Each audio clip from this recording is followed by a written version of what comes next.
Okay, that's getting started. Good afternoon. I am Judy Ashby from Nassau-Bosse School Library System. And this is day 2 of I'm sorry, somebody just came in. Reconfiguring your library program, embracing uncertainty. Yesterday was our first day, and we talked a lot about preparing yourself for all of this um, uncertainty. And I did record it. It is put up on the board, and I would definitely, if you haven't watched that, if you're just joining us now, or if you missed that day, I would definitely watch the video. I do think it gives it a nice base. I did give some homework last night or yesterday after the first video for setting an intent for yourself and in relation to your library program. I don't know, there's a few people, I don't know if anybody got to do that, to set an intent. I had given some examples. So this is the homework slide from yesterday. Some ideas for intents that I had is, I will show up, right? Sometimes that's all you can do is show up. I will listen to my body. I will do my best. And for the program, I will try and stay out of the fear zone as I try and navigate this crazy school year. We had a superintendent's conference day presentation today at Nassau-Bosse's, and there were some things about mindfulness and social emotional wellness and all of that. And I thought to myself that, this is really a movement in education, and that's great. But a lot of times we talk about mindfulness without this base of what is your intent. I think when you go into a mindfulness practice, knowing what it is that you intend for yourself is important, okay? So day 2 is really about developing goals and priorities. Now, I'm going to be talking a little bit about using a strengths-based approach. We have been looking often at what COVID has presented to education in terms of a deficit-based approach. What have we lost? What are we not doing? What did the kids miss out on?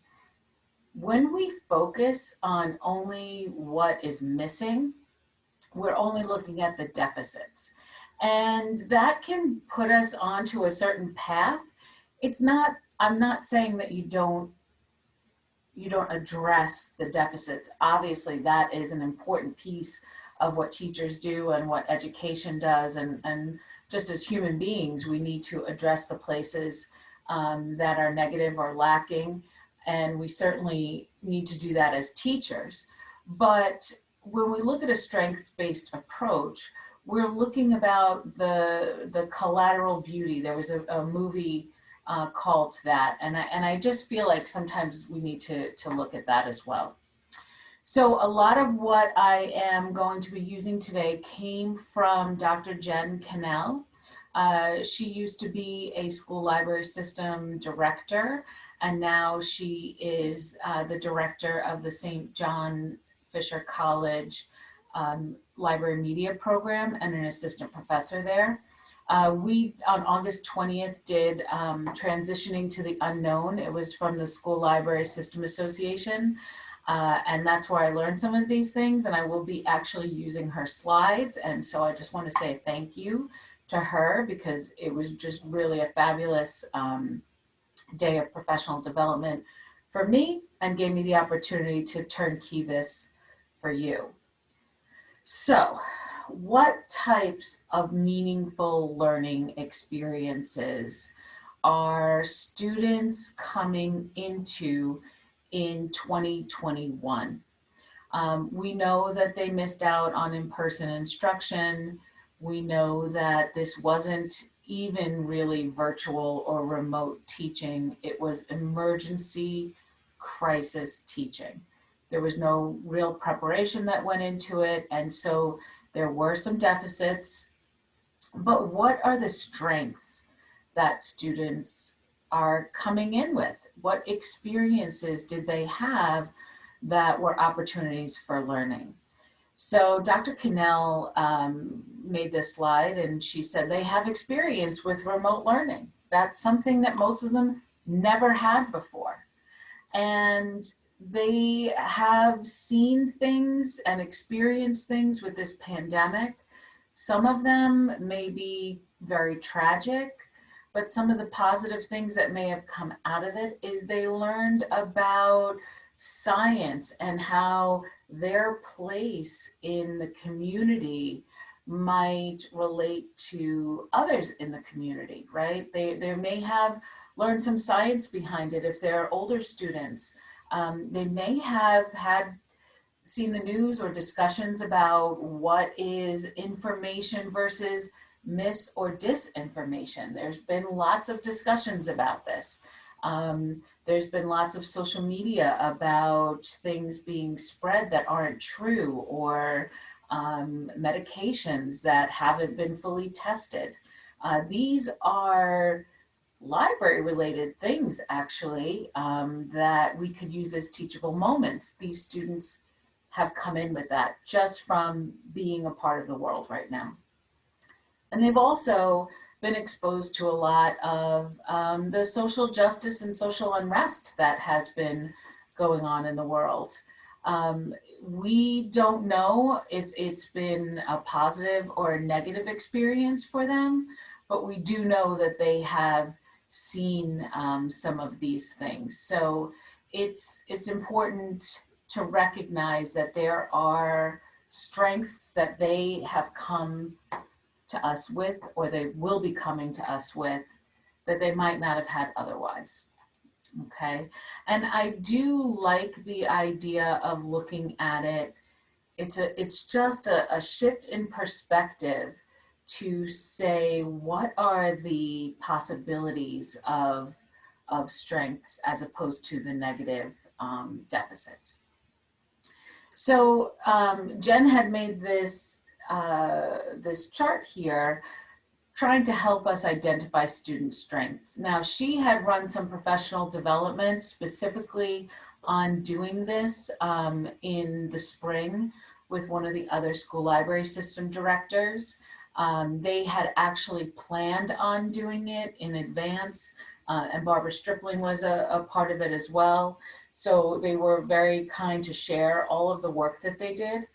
But one of the things they came up with in their chart was the positive reading and learning experiences that the students had were the database use, right? They probably had more exposure during their remote learning to using databases and ebooks, things that we often are the ones that provide for them. So what implicit knowledge and skills did they get from that? Well, they understand their needs for information, what skills they learned, and what you might want to do based on that for going into the coming year.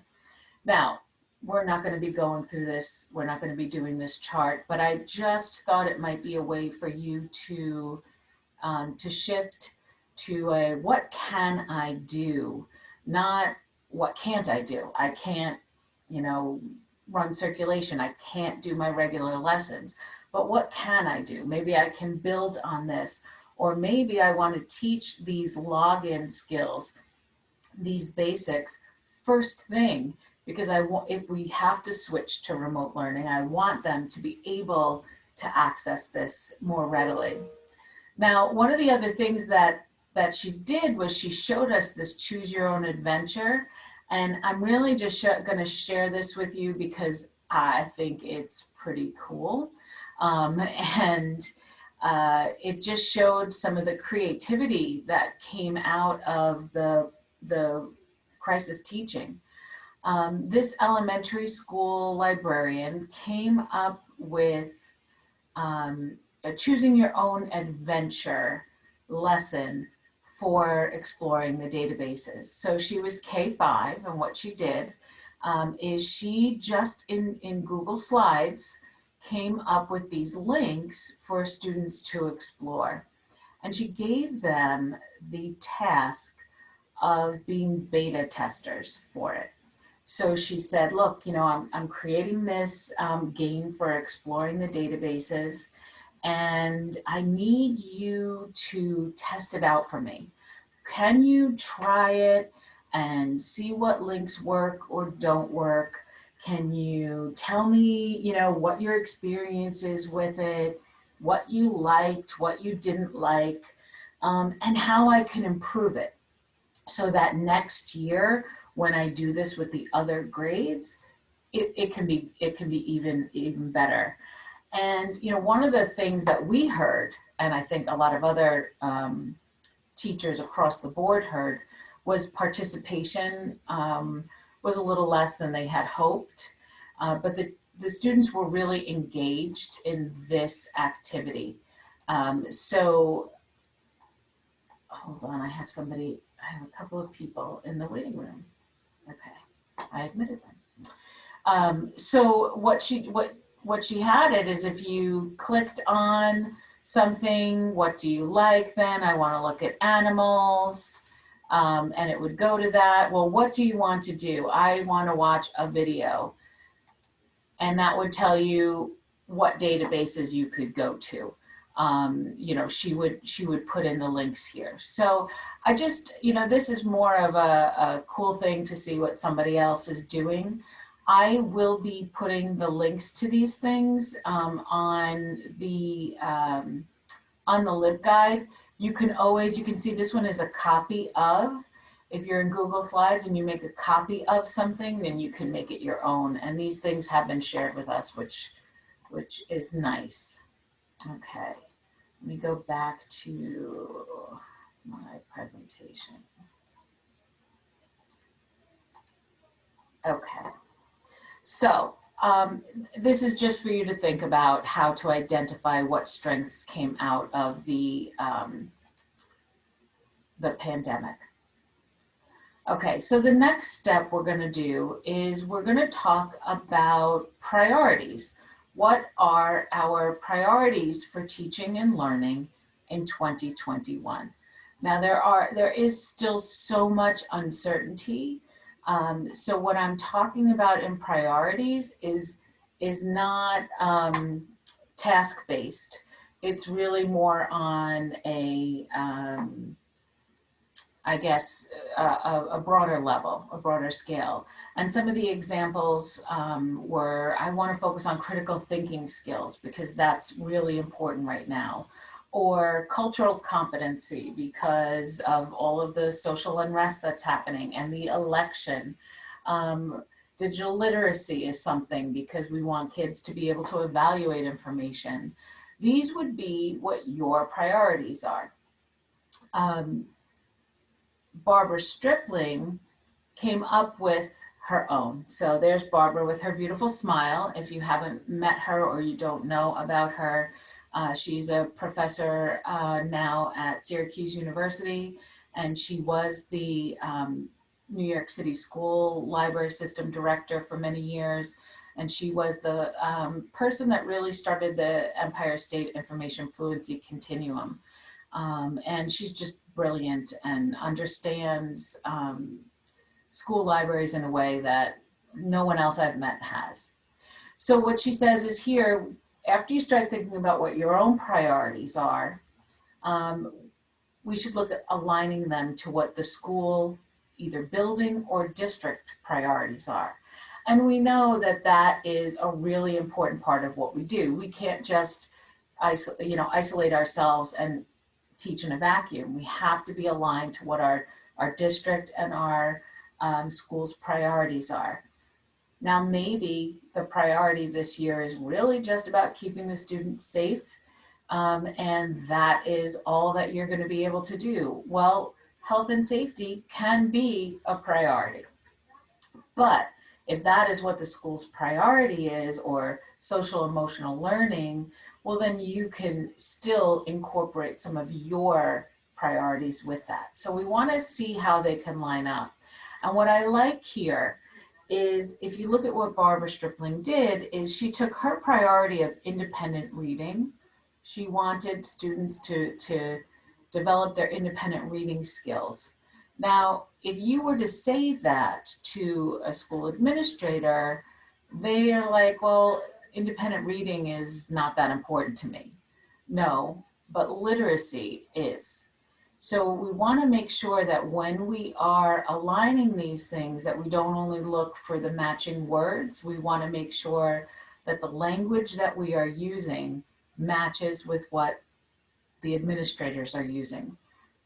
In your own words, you can say independent reading, but when you're talking to your administrator, you want to try and use the words that they're using. This way they understand that you're aligned with them. Critical literacy and inquiry skills might be the 4 C's for them. Respecting diverse cultures and viewpoints certainly goes with maybe the school's priorities of diversity and inclusion. And some of them may not, like student agency, wanting to make sure that student voice is heard and that students have the ability to do some self-guided choice in what they do in your library program. Excuse me, Judy. Yes. I'm trying to find where this is on the LibGuide. The Oh, slide. it's not yet. I will put it. Oh, I okay. will Because I put the only saw day links. 1, but okay. Yeah, no, this is day 2. I've only put day 1 up, but Okay. when I add day 2, I'm going to put the links to the documents as well. Right. Could you just go back to the last slide for a second? I was going to take a picture and you just, thank you. Absolutely. That's exactly what I did. So that I could share them. And then she shared it with us as well. So. Okay. Thank you. You're welcome.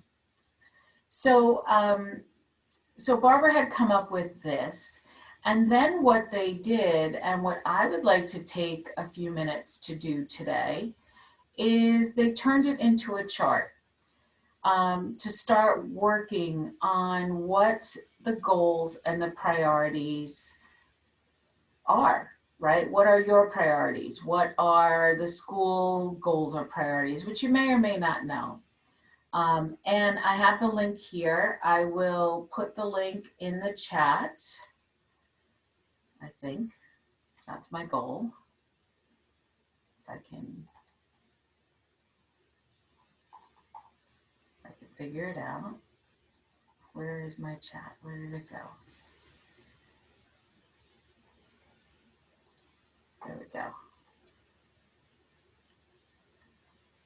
So that actually just did not work. So I see that Lynn asked about the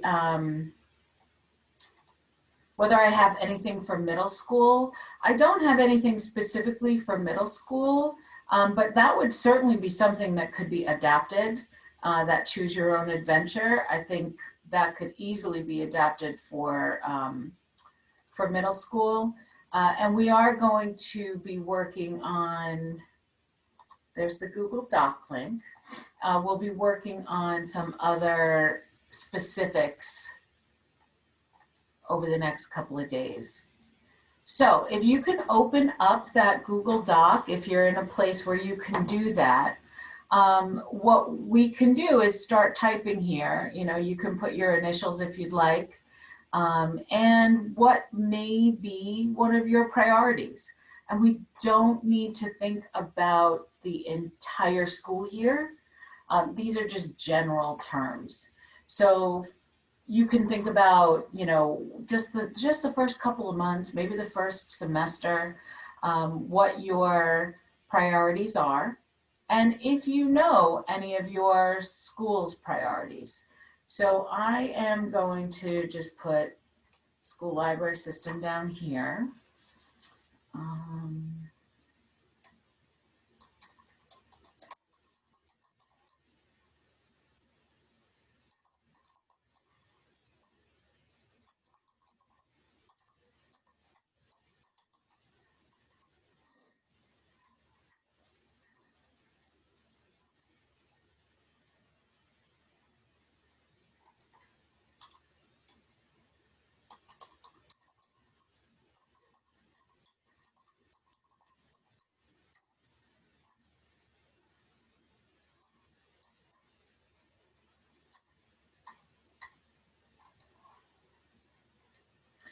And then this could be something that, you know, you come back to, and we can flesh out at some point, or you can just work on your own with it if you'd like. My health and safety is definitely something that's important to me. Um, so mine is a little different, but I am working from a little bit different place.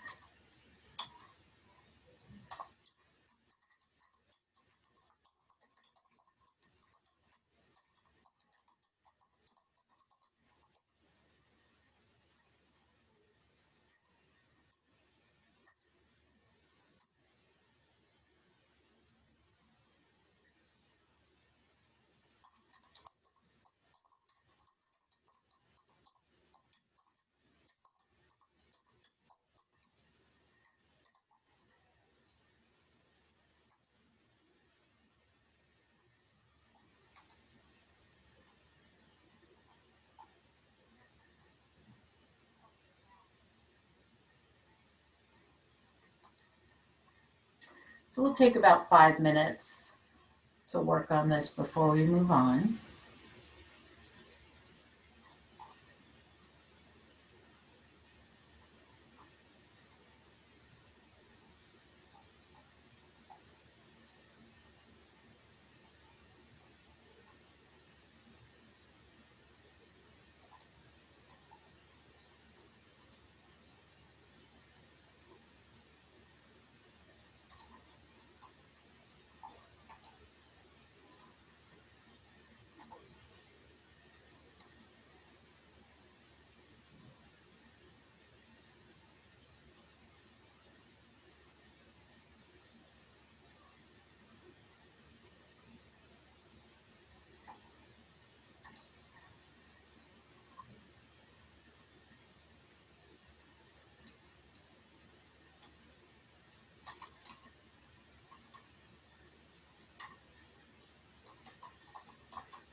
We'll take another minute.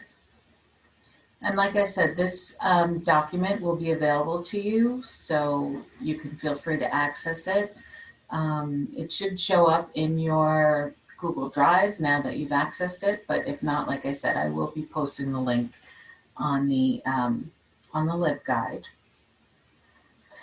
And if we just take a look,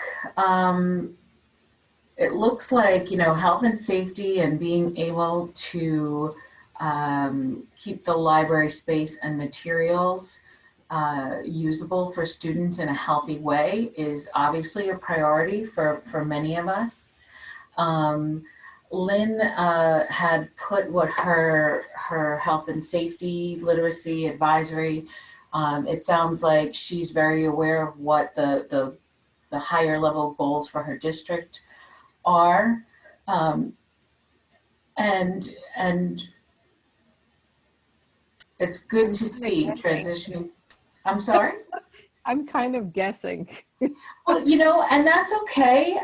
Like this is really just for us to start to wrap our brains on around how we're going to align everything.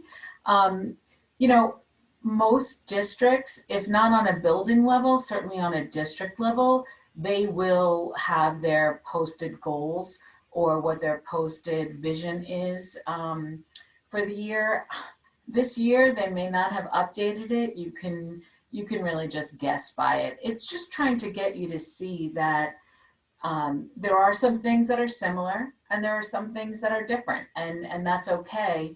We just want to try and communicate on those touch points that match up with the administrators. It makes a conversation easier, and I'm certainly not saying that you should adapt what your goals are, but you want to use the same language so that they see that you are aware of what their goals are and that we're going to work together. Um, and right now, I know many districts have not had the time to focus on the library right now. Some of the librarians are being moved, some of them are not really sure what they're doing yet.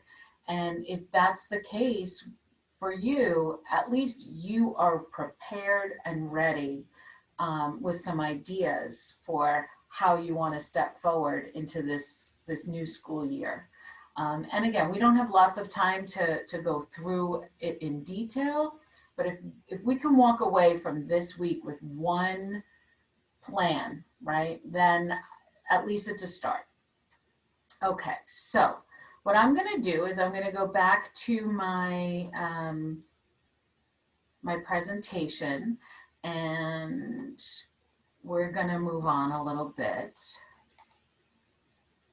Okay, so back to the presentation. Now, I saw this little meme here, always be positive, and a lot of what we hear about mindfulness and frequencies and energy and going in is about always being positive.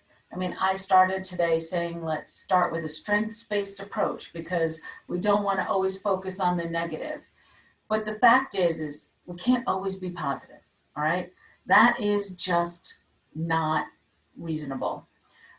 Things are scary right now for us, for administrators, for teachers, for parents. Um, Everybody involved in this is in new territory. There is some anxiety around it. There is a lot of unknown and uncertainty.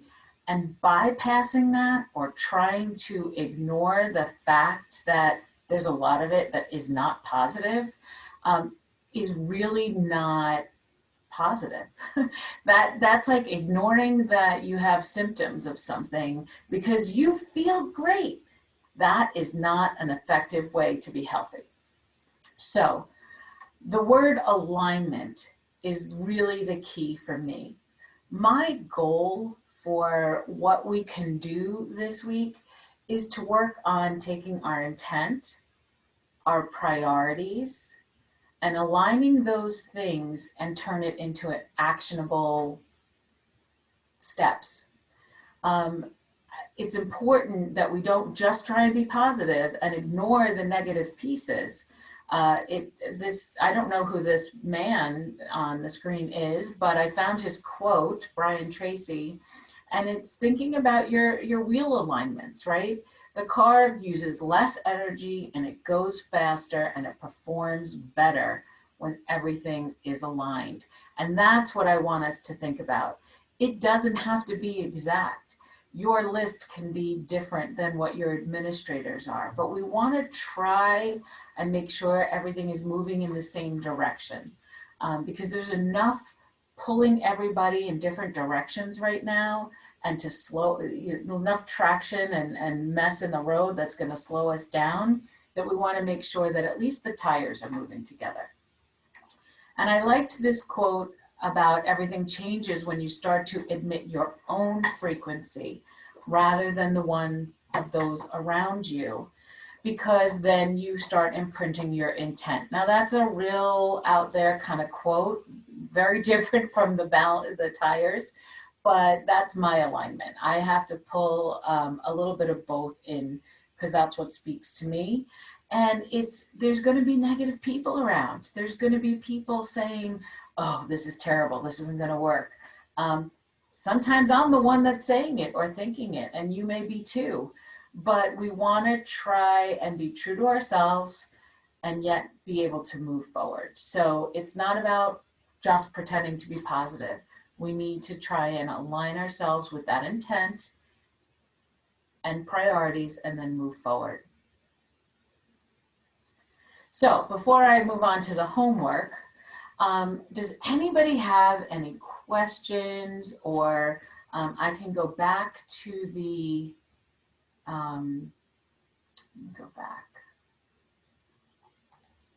document and we can see, let's look at that a little bit. I think I had intended to review that a little bit more, because we have plenty of time. Does anybody want to share some of what they were thinking about with this document? Ooh, an online book fair. I see.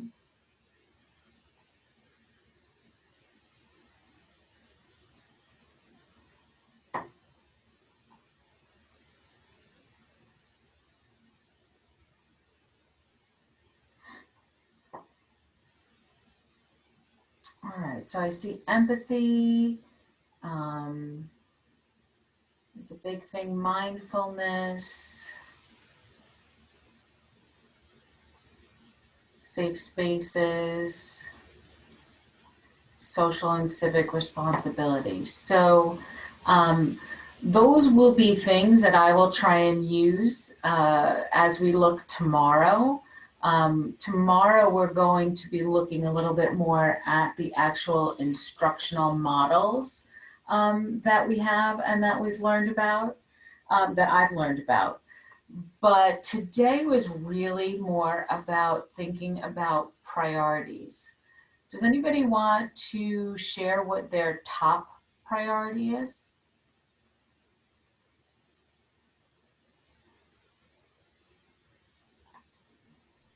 Hi, Judy.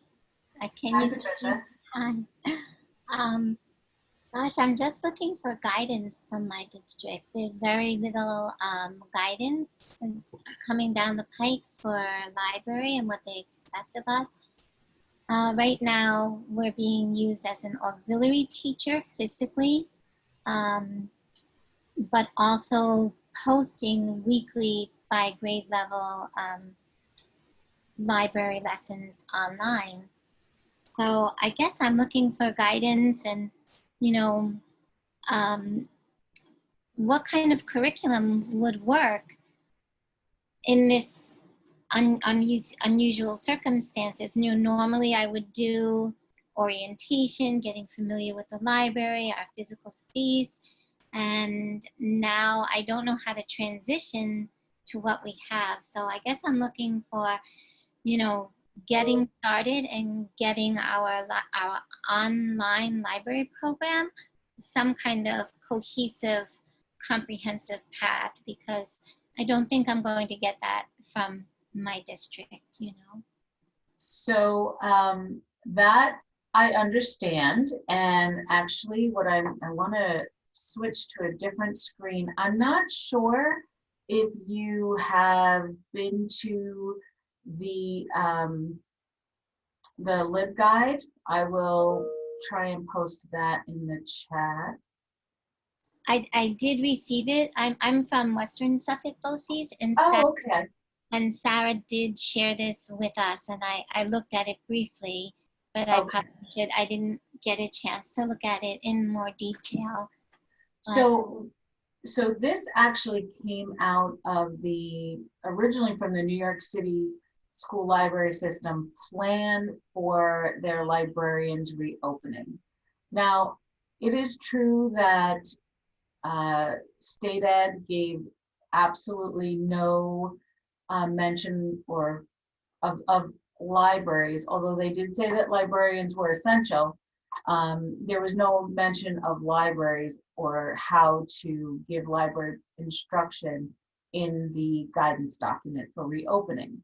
The Department of Library Development, who we work closely with, which is part of the state ed department, has also said that they are not giving out any guidelines. It's too different from space to space. And so one of the reasons why they may not be giving any guidance to you is because they really just don't know. No one is advising them. Now, as a school library system, we really don't have any authority to give that guidance either to the administrators or to the librarians. So it's kind of falling in that pocket of no man's land. But because New York City is in a different situation, they came up with a real plan. And what I did is I went through and I made it so that this is something that you can talk to an administrator with. I would say that you look at it first, you pick out the pieces that you think you can talk to them about. It has a lot of information in here about the physical things that need to be changed, and you know your library. And if you're not going to be in your library, that's a little bit different. But if you're going to be in your library, this gives a lot of specifics, about what to do, a quarantine area. Here, if librarians are pushing into classrooms or providing instruction virtually, there's the translation of practice. On the LibGuide, there is the recording for the professional development we did about the translation of practice. And the realm testing is what it says for the testing on the circulation materials. They did books, they did magazines, they did plastics. Now, the problem is that some districts are saying, well, why do I need to listen to the realm testing? There's nothing about it on the CDC. There's nothing about it on the school, the state ed. There's nothing about it on the New York State Department of Health, because they're just not addressing libraries. So it's not that the science behind the realm testing isn't good. It's just that nobody's paying any attention to it in terms of official guidelines. So we do fall into that crack. In the library instruction page, it gives links to the Empire Information Fluency Continuum. We'll look at that tomorrow. The state teaching and learning things, standards. And then down here, it also has synchronous versus asynchronous instruction ideas, and some overarching ideas here.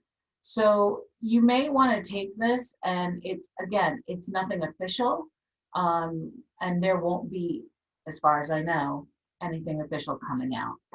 But at least it's some talking points and some reasonable things that you could go and say, how is this going to look? What can we do to bring out the best in this situation? All right, I see some things happening in the chat. Thanks, Judy.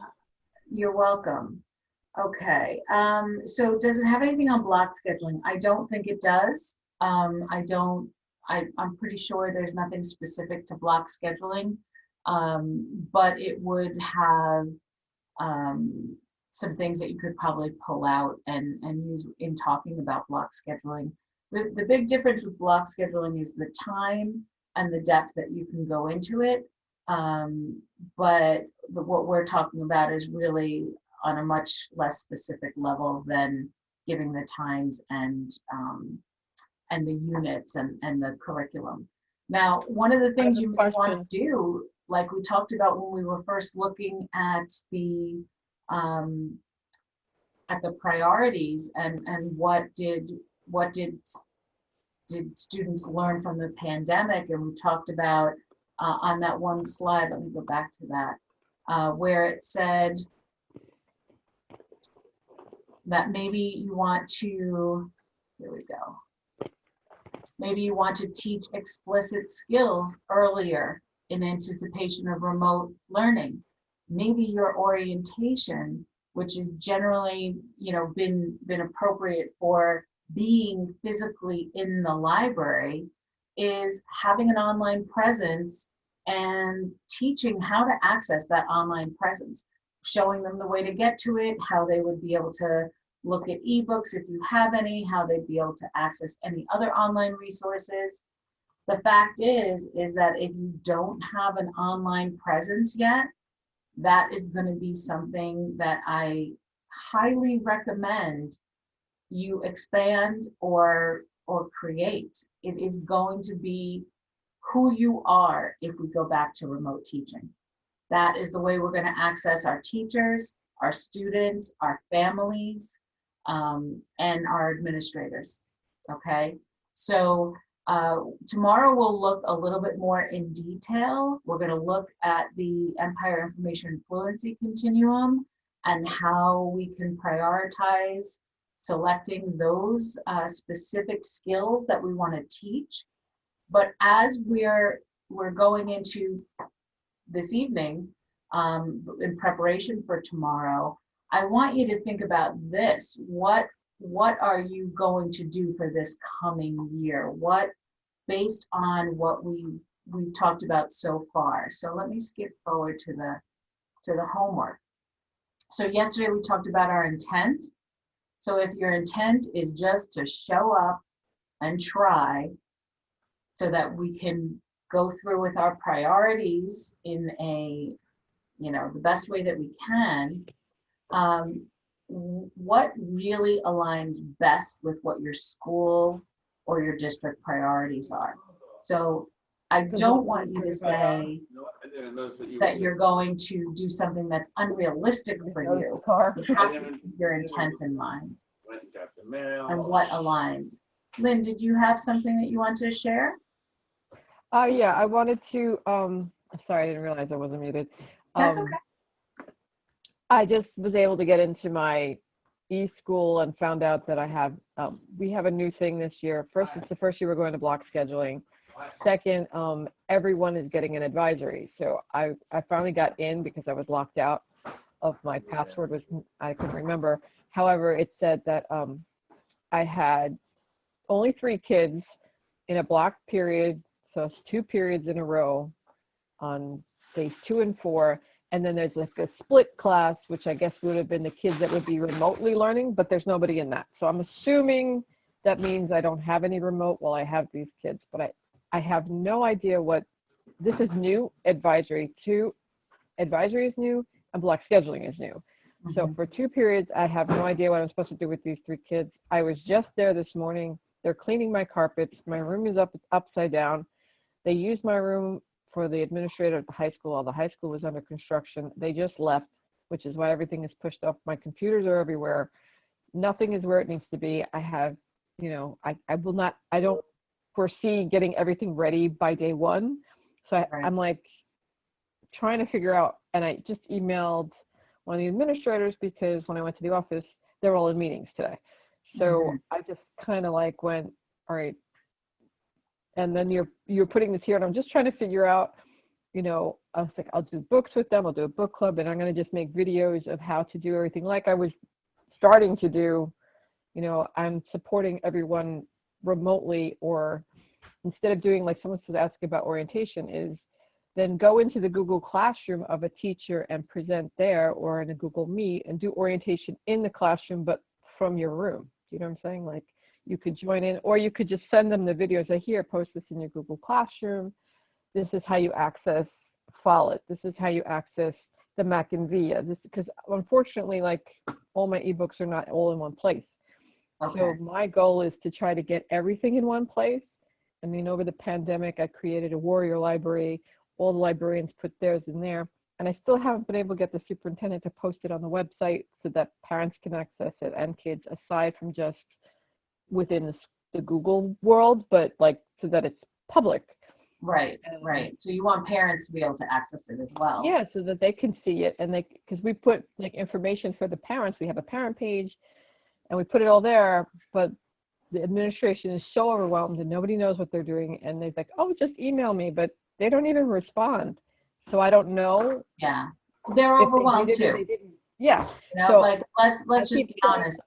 I'm Yeah. glad I'm not a superintendent right now. I have a friend that's a superintendent in Putnam County, north of Westchester, and we play words with friends, and I'm like, "You're okay?" Because I just can't imagine. I would not want to be in that position right now. So everyone is overwhelmed. Now, the thing is, when do you start school again, Lynn, with students? Students start, we have 2 superintendent conference days, the first 2 days after Labor Day, and then they come in.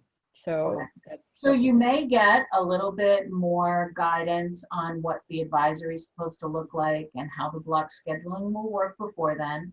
You also might want to consider that there will be students in those e-school classes that they just may not have entered them yet. They may still be doing that because parents, you know, they gave deadlines. Many districts gave deadlines and things like that, depending on where you're at, for parents to choose if there was a choice to be made.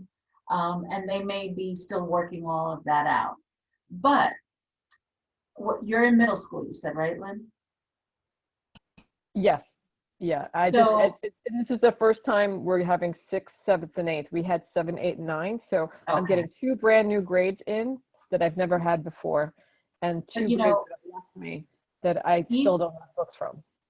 So what I would suggest is that, you know, if you don't get a lot of guidance for those first couple of days, these kids could even go through these strength-based, what did you learn from this pandemic? I mean, you could create just a conversation about that and make a chart with them or something where they can process some of this into a more, you know, productive light for them. Or you can even ask them, like, you know, I've never done this before, and I'm trying to, you know, could you take a look at these ebooks and let me know what you think? I mean, if you only have a handful of kids, 3 students or 4 students, you know, it could be really conversational. And from what I know about advisory, although I've never had one, I was in a high school where we had researched it. We had researched block scheduling and advisory. And it's really about building connections and relationships for students. And I believe there's some SEL lessons that are prepackaged that usually come with that. So even though it's brand new to you, Yeah. I'm thinking you're going to get some more guidance on it.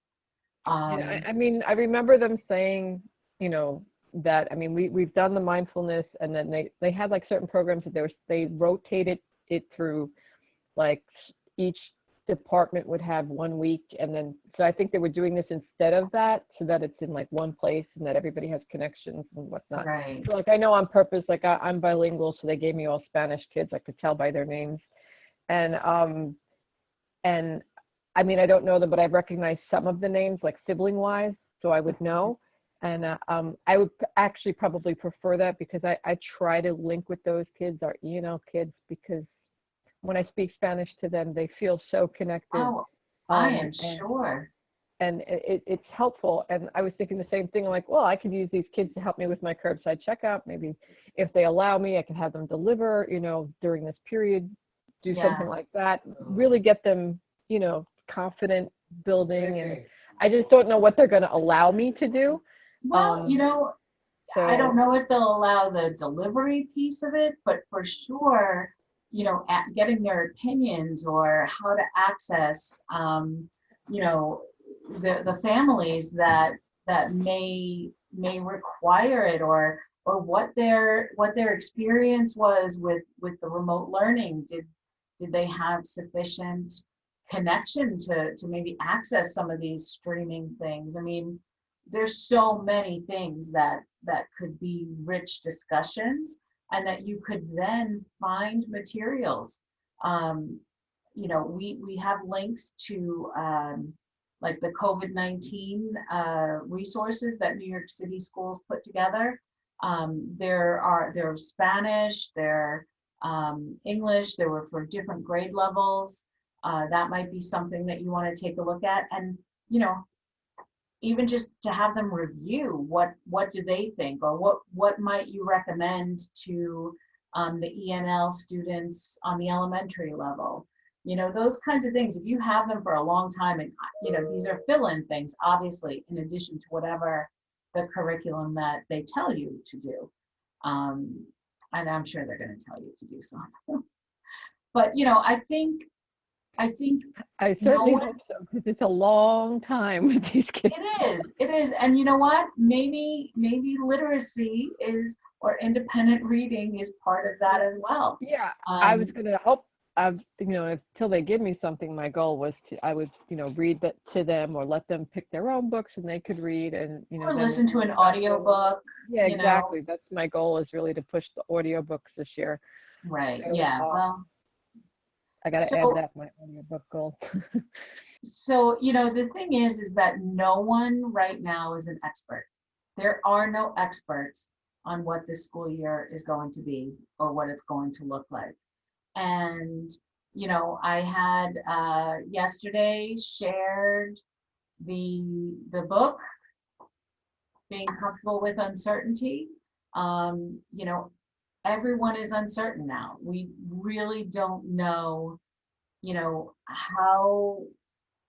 how things are going to work out, if this is the best way, or and because of that, because everything is so new, there's going to be hiccups. There are going to be times where we're like, oh, well, that didn't work that well, and that's okay. I mean, we talked over the last couple of years, right? They've started to talk about embracing failure, or learning that grit to keep going. Well, guess what? That's what we need right now, right? We need it. Our students need it. Our administrators need it. Everyone needs to say, okay, I'm willing to try something, even though I don't know for sure that it's going to work. And when it doesn't work, to say, wow, that really wasn't great. And think about how you can model when something doesn't work for your students, because they need to see that. We don't know what they've experienced.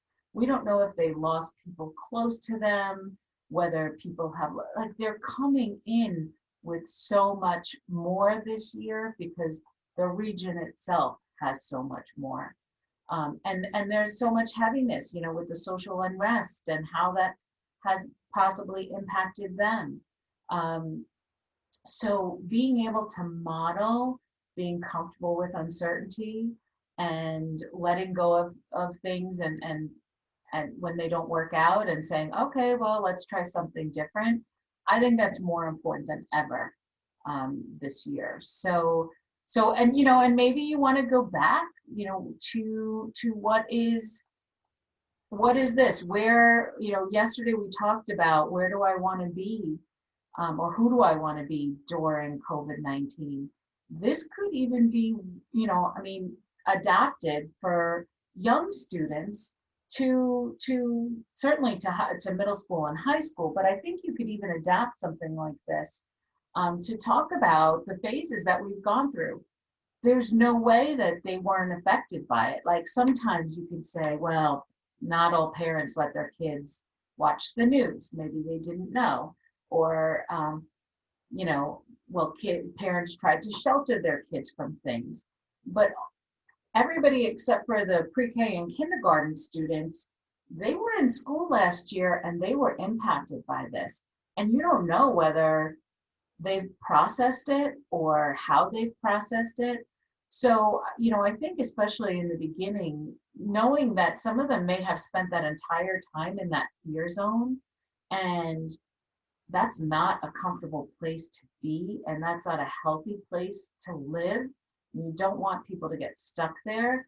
So how can I help them move through these other zones?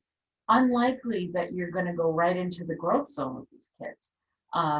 So you want to just try and gently and softly help them transition into a better place to start learning. And I think that would be a good intent to keep.